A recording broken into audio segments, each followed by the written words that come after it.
Hi, welcome back to IELTS IQ. Thank you for joining me. This is the third episode in the series looking specifically at IELTS Speaking Part 2, and we have our new task card for today. So, let's jump in. Describe a wedding you have been to or heard about.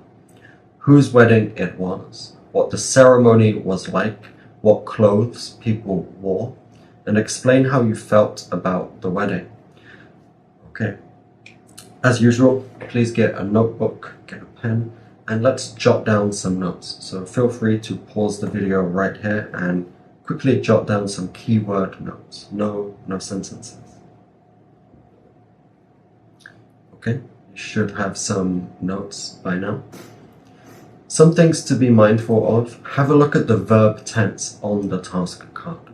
Whose wedding it was, what the ceremony was like, what clothes people wore, not wear, right? So past forms, you need to be talking and paying close attention to your verbs, okay?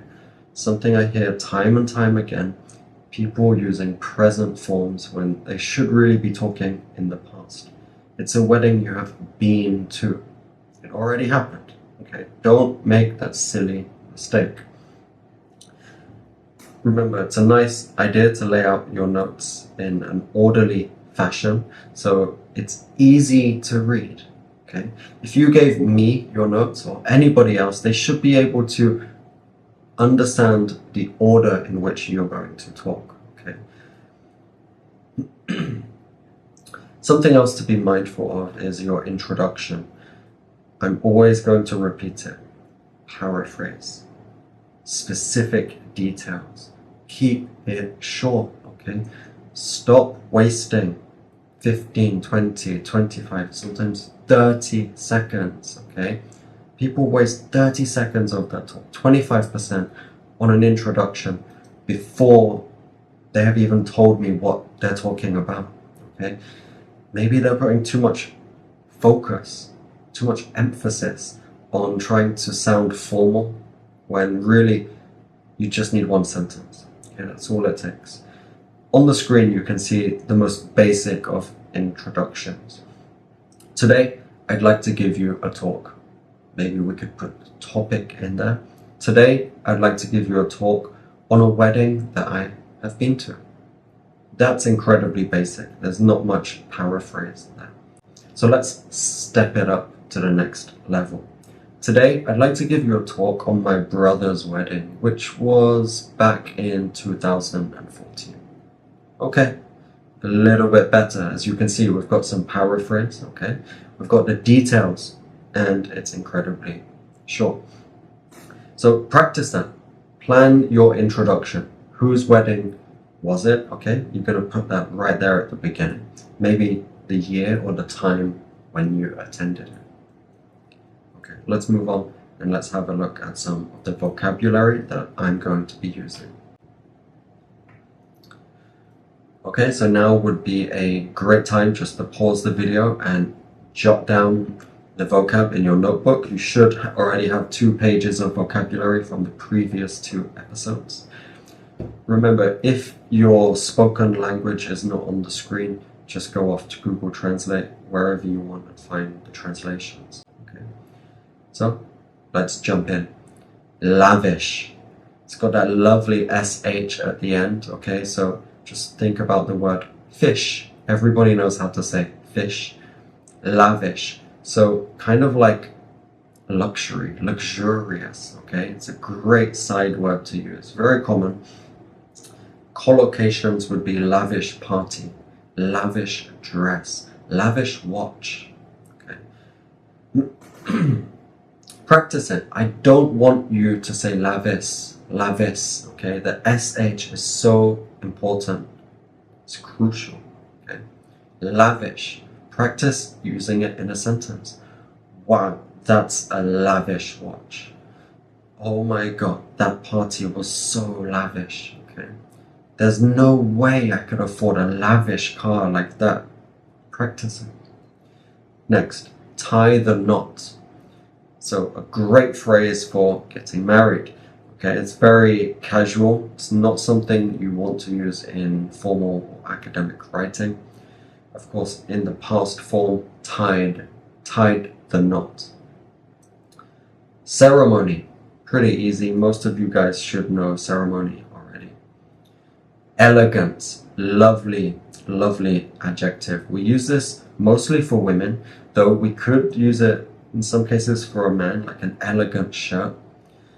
Elegant dress. Okay. Drop your sound for the T. Don't say elegant. You can if you want, but I'm going to recommend you drop that and we go with elegant. Remember, your goal is to increase your flow. Okay, so with good word stress and sentence speed, you should be dropping some of these final sounds. Okay. My mother wore the most elegant dress I've ever seen. Sounds really good.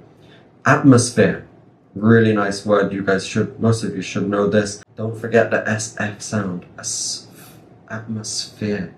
Atmosphere. Breathtaking. So this word sounds great when we really stress it in a sentence. The scenery was breathtaking. It was the most breathtaking moment of my life. Okay. Very, very easy. It sounds great. Really nice one to stress. Next we have attire. Very formal word for formal clothes. Okay. Attire. Practice it. Attire. If you use the, make sure you pronounce it the attire. Okay. Gown. So, of course, I'm not going to say dress, I'm going to use the word gown. Very nice for a formal dress, especially a wedding dress. Dress code. Okay, so the clothes that are required for attendance to wear. Exchange. Exchange vowels. Okay. Exchange vowels. Please do not miss that G. Exchange. Okay. I hear a lot of students say exchange and they stop with that N. Exchange vowel. Exchange gifts. No, we need that G. Super important. Exchange. Exchange vowels. In the past, probably going to want to put a D there, right? Exchanged their vowels. Next, reunion. Okay, so maybe some of you know unite, reunite. Here we have the noun form of reunite, reunion. Okay, it's got two lovely N's in there. Reunion. And the last one, it's very casual, quite funny, cringy. Okay, so awkward, kind of an awkward moment, something you don't want to look at, or it's like you don't want to hear. Okay. Cringy moment would be a nice collocation. So cringy, also a nice collocation. Okay, that's the vocabulary. Let's jump into my sample for this topic. Well, I've never attended a more lavish wedding than my brother's when he tied the knot with his beautiful bride, Lisa, back in 2014. It was a truly memorable event that will stay with me forever. Okay, so like I just said previously, one sentence introduction. I'm breaking my own rule. That's 2 sentences. However, it's still short. You can see I've got lots of details in there. I've got that collocation, lavish wedding. I've got back in 2014, beautiful bride, Lisa. So I've got the name. Memorable event. Okay, yes, I've collocated that with truly. So a nice adverb. Truly memorable event.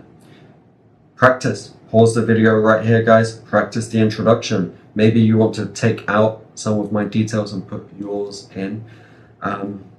Let's give that a go. Well, I've never attended a more lavish wedding than my uncle's when he tied the knot with his beautiful bride back in 2018.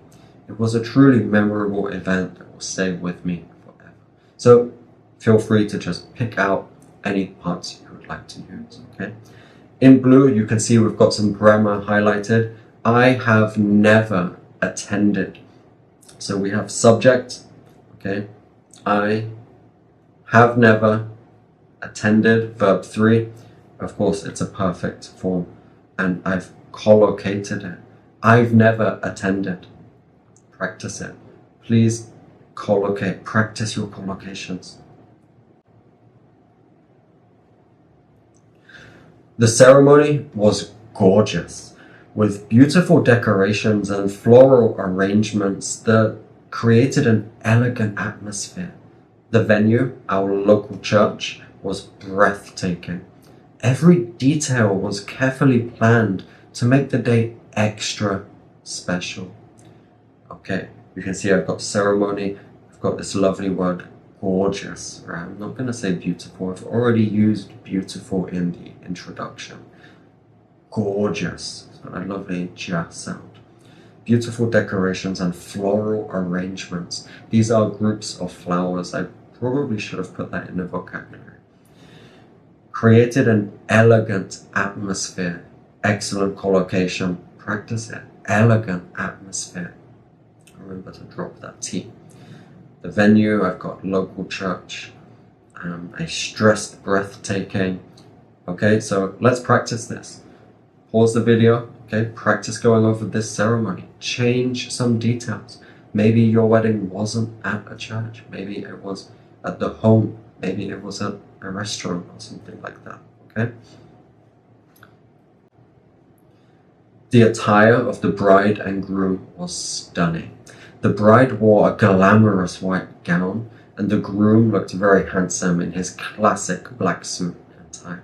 The dress code for the attendants was traditional, black and white, which really added to the already elegant atmosphere.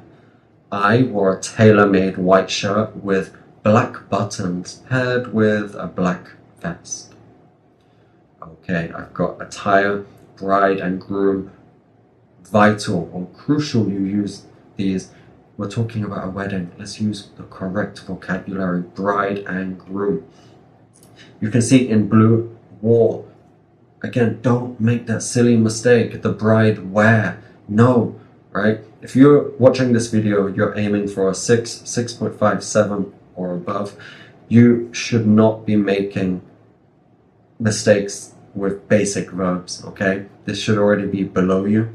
If you're around that 5, 5.5 or 6 level, pay attention, focus on them, okay? A white gown, groom looked very handsome, not looked, okay? Get it right. Classic black suit and tie. I've got dress code, attendance, that TS at the end, super important. Okay. Our tailor-made white shirt, I've got paired with, okay? So paired with, to make a pair, right?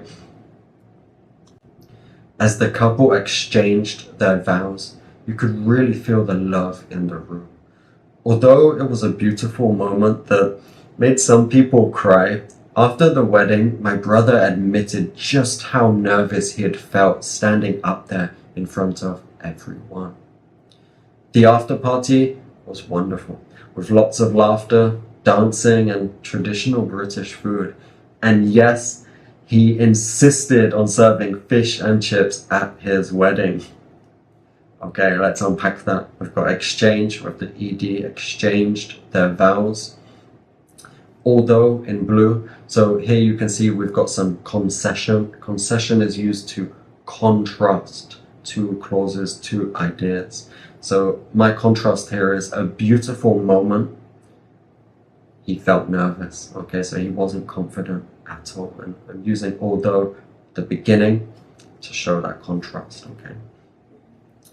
What else? In blue, he'd felt contractions, right? So he had felt. Just how nervous he had felt. That's fine. If you're looking for a 6, 6.5 or above, you need to be contracting, okay? Just how nervous he'd felt. Practice it. Practice your collocations. You must. The after party, what have we got? Okay, dancing, traditional British food. And yes, he insisted, ED, okay, insisted, he insisted on serving fish and chips at his wedding. I'm serious, guys, he really did. And it went down really well. The attendants all loved it. I mean, who doesn't love a good old fish and chips, right? Okay, moving on. All in all, it was magnificent. The attire, atmosphere, and family reunion made it a day that would be remembered forever. And best of all, there wasn't a single cringy moment. Okay. Like I mentioned in episode 2, for our conclusion, you really should be summing up within one sentence, okay? Most of your time needs to be on the body of the card. So sum it up, one sentence is all you need. Again, I'm using that phrase, all in all. Very casual, okay? Sounds great for spoken English. Don't use it in written English. The attire, atmosphere, and family reunion made it a day that will be remembered forever. Again, with that contraction, right? I'm gonna keep repeating this to you guys. Contract, contract, contract. That sounds kind of weird, right? And cringy moment right at the end there. There wasn't a single cringy moment, as there often are at weddings, right? All right, guys, pause the video, practice my sample, okay? Time yourself, get your mobile phones, get a watch, whatever you have, even just a clock, okay? Practice it. Go slow. Focus on the pronunciation. Then do it again, okay? This time, speed up. How long does it take you? Is this 2 minutes for you? Is this 2.5 minutes? If it's 2.5 minutes, then you're gonna have to speed up a bit. If you're rushing through it and you're coming out with 1 minute 45, it's too fast, okay? Slow down. Quality over quantity. Okay. Thank you for joining me for this 3rd episode in our series looking at speaking part 2. Hope to see you on the next one. Goodbye.